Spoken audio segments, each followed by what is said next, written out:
各位同学，大家好. Hari ini kita akan melanjutkan materi yang ketiga dari mata kuliah Tata Bahasa Mandarin Tingkat Dasar. Topik yang ketiga ini kita akan mempelajari tentang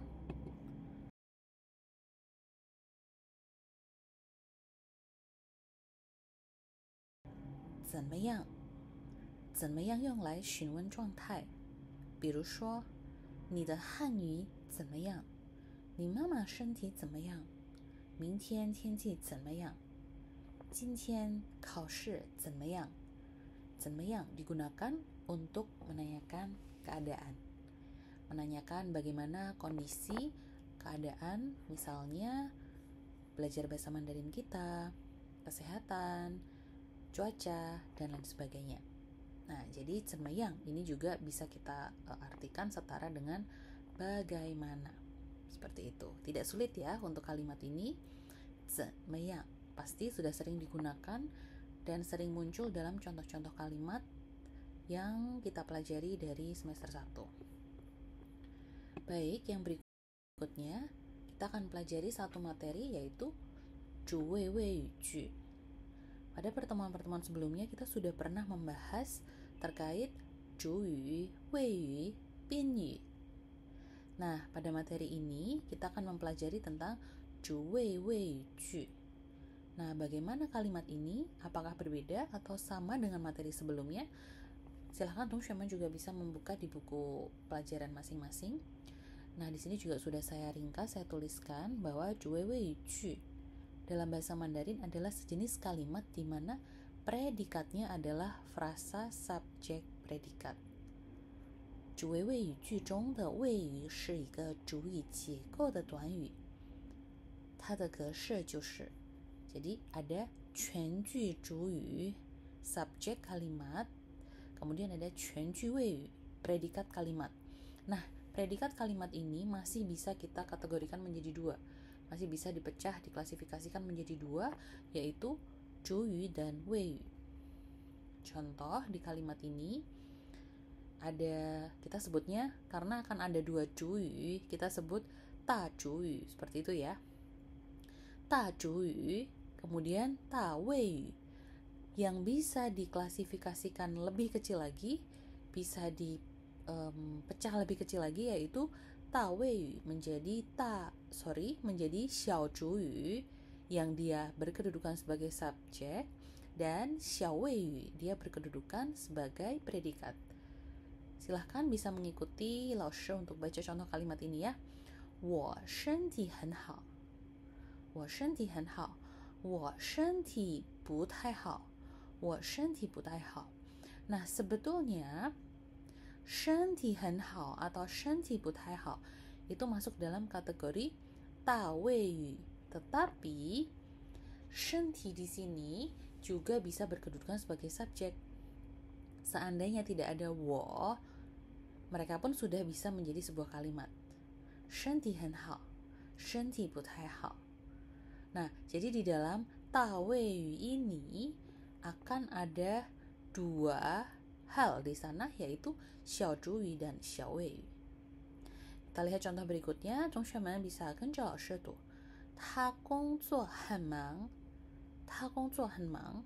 Nah, 其实这个句子呢 bisa kita klasifikasikan seperti ini. 他 dia menjadi 主语, kemudian 工作很忙 kita bisa kategorikan sebagai 大谓语. Tetapi 工作很忙 masih bisa kita pecah lagi menjadi 小主语, yaitu 工作 sebagai 小主语 dan 很忙 sebagai 小谓语.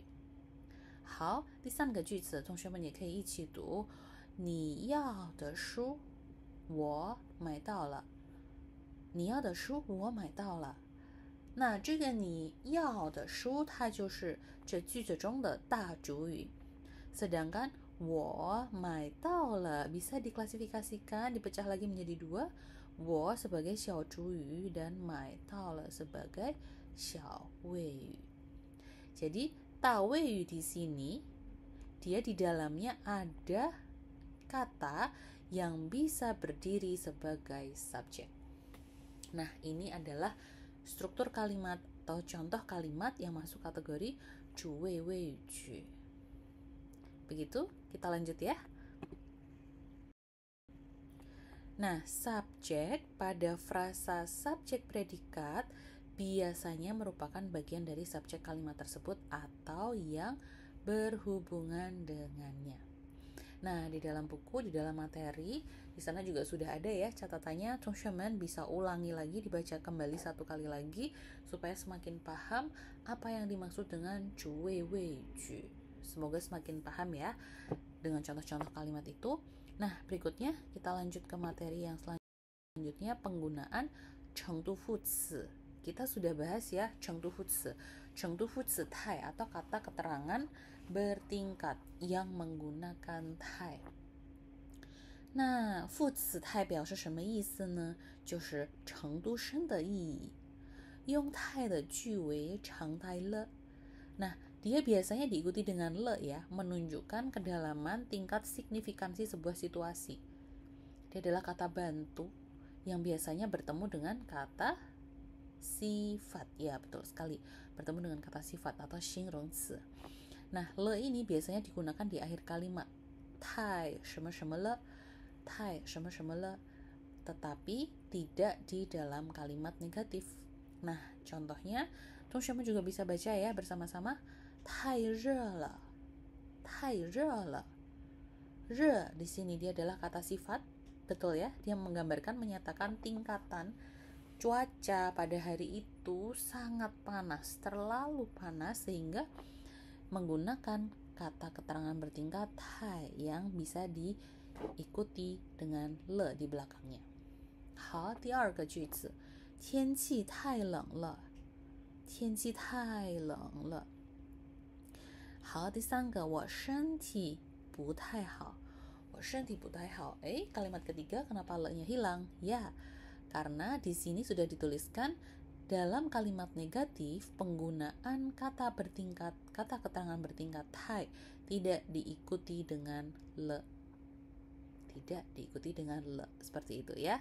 Oke, teman-teman bisa ulang lagi, baca 3 kalimat ini dan dipahami lagi penggunaannya.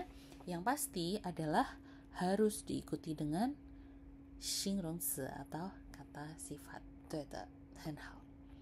Lanjut ya, materi berikutnya. Nah, ada satu kata yang pasti sudah sering muncul juga di setiap materi bahasa Mandarin yang kalian pelajari sampai hari ini, yaitu hui.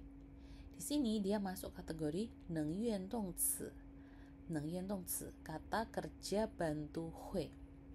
Nah, di sini ada beberapa catatan yang teman-teman harus ingat, harus pahami ya, bahwa hui di sini 表示什么呢？有可能实现. Jadi kalimat yang menggunakan hui menunjukkan kemungkinan akan terjadi suatu kondisi, suatu hal atau suatu situasi. Jadi catatannya adalah kemungkinan. Di sini juga ada definisi dalam bahasa Mandarin menggunakan kata keneng, mungkin. Contohnya, di sini ada beberapa percakapan ya. Kita baca satu persatu. Teman-teman juga boleh ikut baca dengan bersuara. 爸爸8点前会回家吗？会. Nah, di sini tidak menandakan bisa dalam arti dia punya kemampuan melakukan itu atau tidak, tapi di sini lebih menggambarkan kemungkinan. Apakah sebelum pukul 8 ayah bisa pulang ke rumah? Memang ketika kita terjemahkan pasti kita bilangnya bisa gitu ya. Teman-teman pasti juga akan cenderung seperti itu. Tetapi di dalam kalimat ini ada terkandung unsur kemungkinan. Apakah ada kemungkinan sebelum pukul 8 ayah itu sudah bisa pulang ke rumah, sudah bisa sampai ke rumah? Hui. Ya, jadi tidak dijawab dengan keneng, tapi tetap direspon menggunakan kata hui. Nah, lihat kalimat berikutnya supaya semakin paham. Oke, kita bareng-bareng ya, baca ya. 明天他会来吗？他会来. Ini sesuatu yang belum terjadi, betul ya? Karena 明天 besok. Berarti di sini juga ada unsur kemungkinan. Besok dia mungkin nggak ya bisa datang, tetapi tidak diwakili dengan kata keneng, cukup menggunakan kata kerja bantu hui, tapi sudah ada makna itu di dalamnya. 明天他会来吗？他会来.好，下一个，最后的句子，大家跟老师一起读一下吧。今天会下雨吗？今天不会下雨。Di sini juga menyatakan kemungkinan. Jadi misal kadang kita melihat cuaca di luar sudah mendung sekali, langitnya terlihat gelap, kemudian anginnya besar gitu, tanda-tanda mau hujan. Jadi kita bisa bilang,今天会下雨gitu. Tapi dalam percakapan ini dia menebak, dia menyampaikan sebuah kemungkinan bahwa kalau hari ini 不会下雨. Dia berpendapat, 今天不会下雨. Jadi penggunaan kata kerja bantu 会 ini juga boleh digunakan dalam bentuk kalimat negatif, yaitu ditambahkan kata 不 menjadi 不会, 不会, seperti itu. 好，同学们 di sana ada catatan-catatan terkait keterangan kalimat-kalimat yang sudah kita pelajari ini. Teman-teman bisa baca kembali, bisa di-review lagi, dan bisa cari contoh-contoh kalimat dari buku materi pelajaran yang kalian sudah punya dari semester 1. Kemudian ada exercise di belakang ya.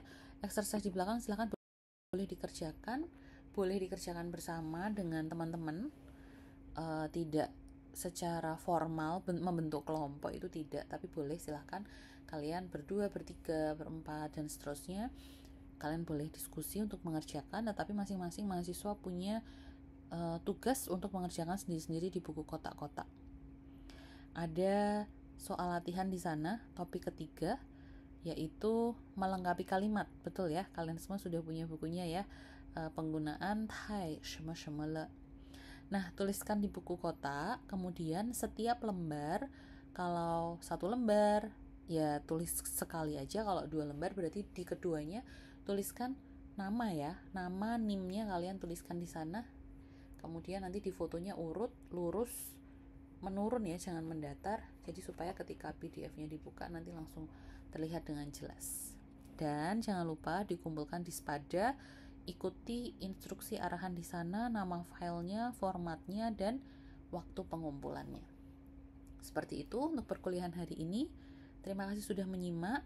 Nah, selain tugas di Spada, juga teman-teman yang sudah selesai mendengarkan materi ini dari awal sampai akhir, silahkan boleh menuliskan di kolom komentar nama dan juga NIM. Dan boleh kalau kalian ingin memberikan komentar terkait hal-hal yang kalian pelajari, atau kalian mau menuliskan contoh kalimat yang lain yang berbeda, juga boleh, silahkan. Ya, seperti itu. Terima kasih. Semoga materi hari ini bermanfaat. Tetap semangat untuk belajar ya. 好的，我们下课，谢谢同学们，再见。